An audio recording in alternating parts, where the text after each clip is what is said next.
ദിവാകരന്റെ ഭാര്യയുടെ അനിയത്തിയുടെ ചേച്ചിയുടെ കൊച്ചിന്റെ അമ്മയാണ് ശകുന്തള. അപ്പൊ ശകുന്തള ദിവാകരന്റെ ആരാണ്? വല്ലോ മനസ്സിലായ? ഇല്ലല്ലോ. ഇതേ കണക്ക് എനിക്ക് മിനിങ്ങാന്നിട്ട വീഡിയോന്റെ താഴെ വന്ന 2 കമന്റ് ആണ്. ബീഫ് അല്ല കുട്ടി, പോത്തെന്ന്.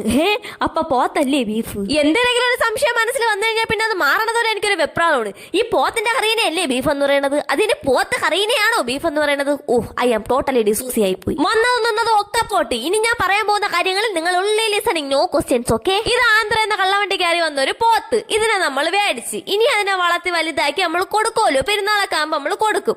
അപ്പൊ ഇതിനെല്ലാരും വന്ന് മേടിക്കും. എന്നിട്ട് ഇതിനെ നിങ്ങൾ ഖജാക്ക് ചെയ്യും. അപ്പൊ എല്ലാരും വന്ന് മേടിക്കും. ചിലരതിനെ ഫ്രൈ ചെയ്യും, ചിലരതിനെ കറി വെക്കും. അപ്പൊ നിങ്ങൾ ഇതിനെ എന്തേരെന്ന് വിളിക്കും? Yes, beef. അപ്പൊ ഇതല്ലേ beef? Tell me the truth. By the way, ഒരു റിക്വസ്റ്റ് ഉണ്ട്. രാമായണം മൊത്തം കേട്ടിട്ട് സീത ആരാണെന്ന് ഇനി എന്റെ കൂടെ ചോദിക്കരുത്. എനിക്ക് അറിഞ്ഞൂടാ. സീത ആരാണെന്ന് അറിഞ്ഞില്ലെങ്കിലും ബീഫ് ആരാണെന്ന് എനിക്കറിയണം. അത് നിങ്ങൾ എനിക്ക് പറഞ്ഞു തന്നേ പറ്റൂ. അങ്ങനെ ഉള്ളിൽ 1000 സംശയങ്ങൾ കുത്തി നോവിക്കുന്ന വേദനയോടെ ഞാൻ ഇവിടെ നിർത്തുന്നു. നന്ദി, നമസ്കാരം, tata, bye bye, see U.